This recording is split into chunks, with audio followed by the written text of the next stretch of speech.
Hi, Assalamualaikum. My name is Dayana, matric number 264352. Okay, for introduction, the discussion of hukum syar'i raises the question, what is Islamic law? The response addresses both Islamic law as a system and individual guidelines. The study of hukum syar'i teaches us that not at all rules generate obligations and that some rules are made to enable the procedure of other guidelines. The singular form of ahkam is hukum. Hukum actually intended judgments, judicial decisions of declaring something to be true or false. As a result, it expresses a variety of meanings in various contexts, including legal value, judicial norm, statute, ordinance, government, rule, jurisdiction, judicial authority, and others. The Arabic word hukum means common in its literal way and rules in its formal sense, so the legal rule is known as hukum syar'i. According to the law theories, hukum syar'i is a communication from Allah, the exalted pertaining to the subject's action in the form of a demand, a choice, or a proclamation. There are two hukum categories of hukum taklifi, the obligation creating hukum, and hukum Wad'I, the declaratory hukum. That's all from me. Thank you.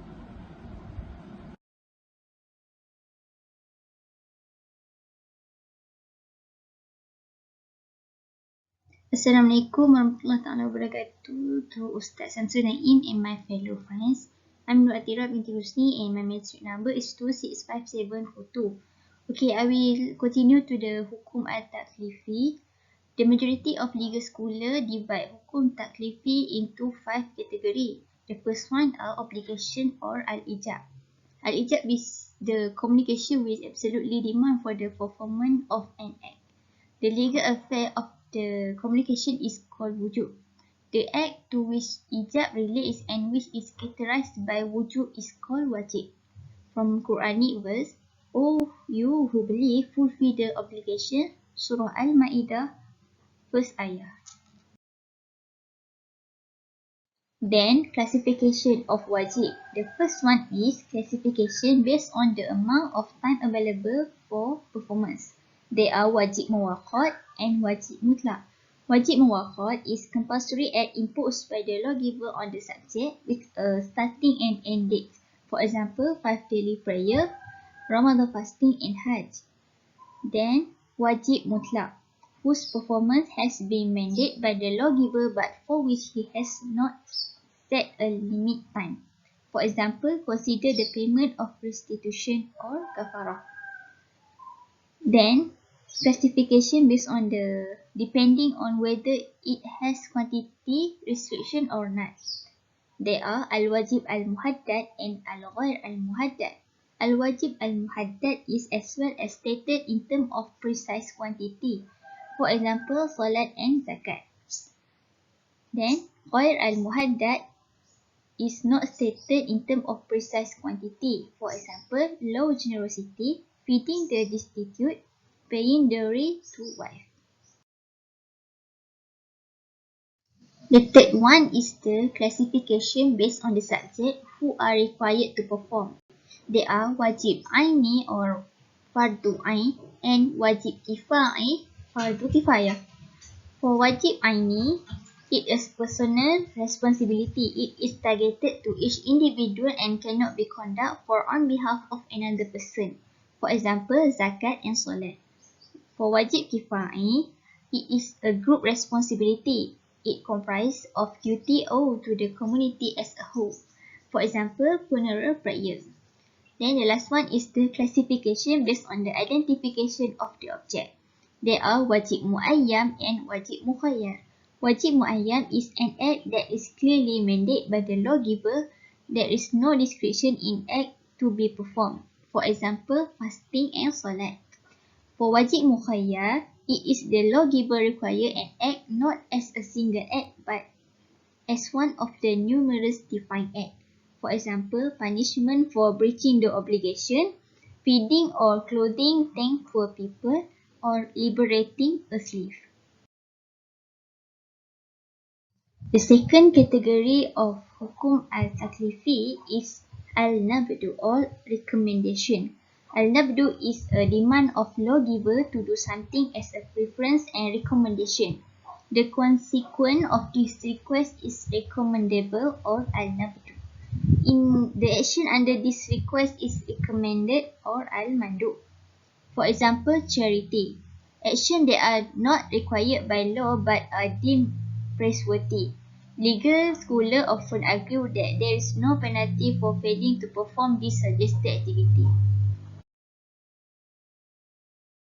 Assalamualaikum. My name is Muhammad Afiq bin AZMAN 285361 and I will continue with Hukmu al-Taklifi, which is Ibaha, Karaha and Tahrim. First is Ibaha. So what the meaning of Ibaha? Ibaha is something that is given the opinion by Allah to do or leave it, and it does not lead to any sins or reward. And number two is the word Ibaha can also be understood to meaning as al-ihlal, which is halal, raf'u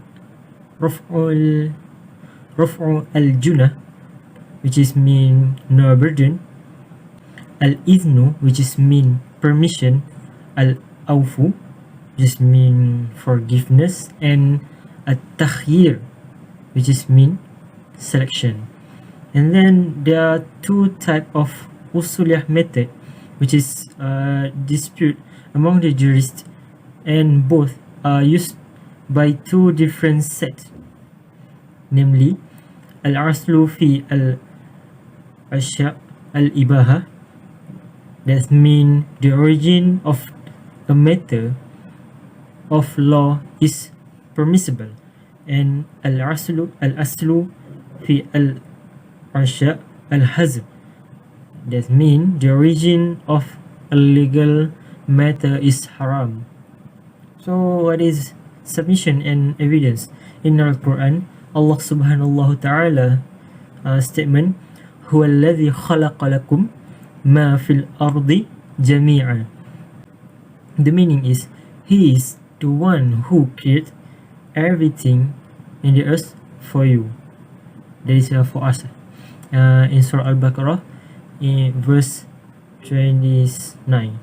In this verse, Allah explained His gift to us by creating everything on earth, and among this gift is al-ibaha, which is by requiring us to enjoy the creation.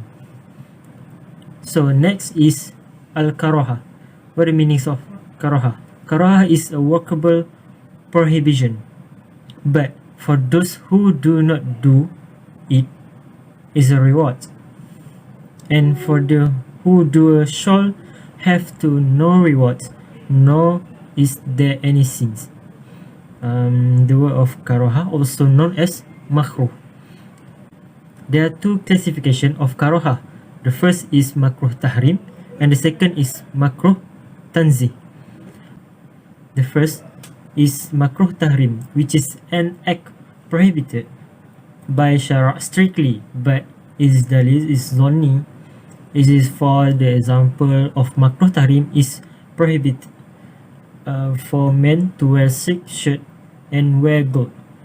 From Hadith Tirmidhi, harrama libasu al-hariri wal-zahbi ala zukuri ummati wa ahalla al-inathihim.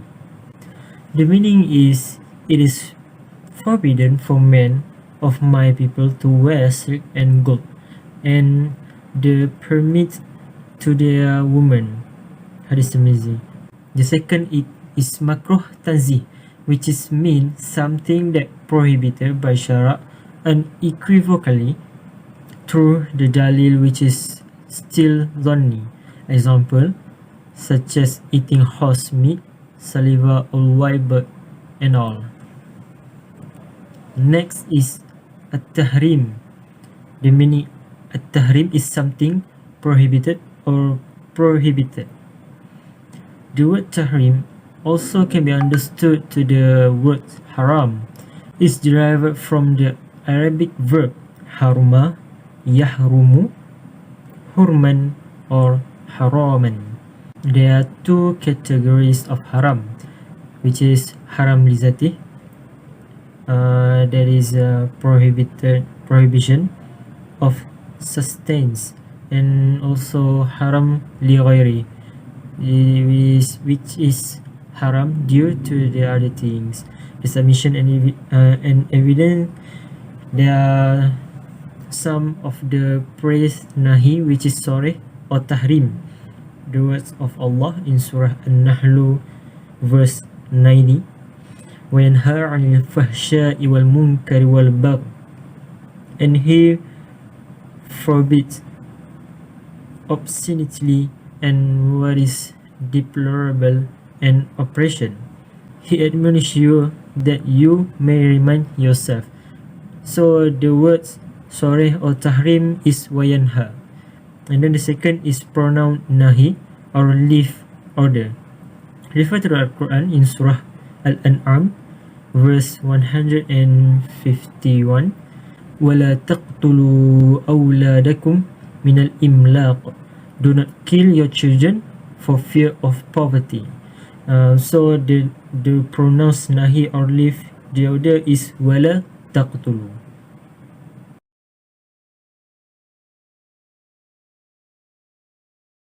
Assalamualaikum, my name is ZURULHUDAH binti ZAINUDIN. My metric number 284451. I will present about Hukum Wadh'I. A law of Wadh'I is one that establishes a reason or condition for something to be required or prohibited. It is also defined as a law of determination in which Allah Subhanahu wa Ta'ala make one thing a reason for another, a condition for it, or a barrier to it. There is 5 types of Hukum Wadh'I. Firstly, cause. The cause is something that has the support of the law. However, the law is not produced by reason, but there are another factor that determine whether the law is appropriate. A property that is both clear and measurable in its existence is used to indicate the presence of law. Traditionally, there is law when the sign is present, and there is no law when it is not present. Second condition. A condition is that something exists because it is required by something else, but it is not a part of that something else. For example, wudu. Entering prayer time and facing the Qibla. When it is not the time to pray, all of these are conditions for prayer. Next, barrier or mani'. Mani' is something that forbids a person from doing an act, and if the thing that forbids exists, it is not permissible to do an act, or more simply, the existence of something that causes the absence of law. The law that results from cause and condition is closely related to cause and condition. This means that when the reason and condition are compelling, the law will adoptedly apply. Number 4, valid. Valid is an act satisfy that condition and pillar of the syara, either the aspect of worship or akad munakahat and muamalat. According to fiqh expert, the validity of ibadat is that it occurs by dropping the demands of syara, which do not need to be replaced. For example, performing prayers with ablution in accordance with certain rules and one time will result in reduction in the demands of qada.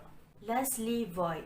Void is defined as an act of worship or akad and does not pass under Islamic law, or an act does not meet the condition and pillar of syara, either in worship of akad munakahat and muamalat.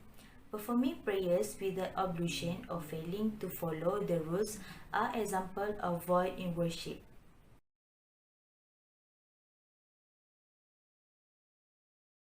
Assalamualaikum warahmatullahi wabarakatuh. My name is Nazifah binti Nazir, metric number 263808, and I will continue present on conclusions for this assignment. As for the conclusion for the assignment, we have choose Al-HUKM as our topic, and we focus more on explain on hukum taklifi and also hukum wad'i. So hukum taklifi is the obligation of creating hukum, and the hukum wad'i is the declaratory hukum. And hukum taklifi divide into 5 category, which is al-ijab, al-nabat, al-ibahah, al-karahah, and also al-tahrim. While hukum wad'i also divide into 5 category, which is cause, condition, money, barrier, valid, and also the void. So in this assignment, these two hukum we explain more, and also we give example on it. So that's all from us, group 11. Thank you so much for watching.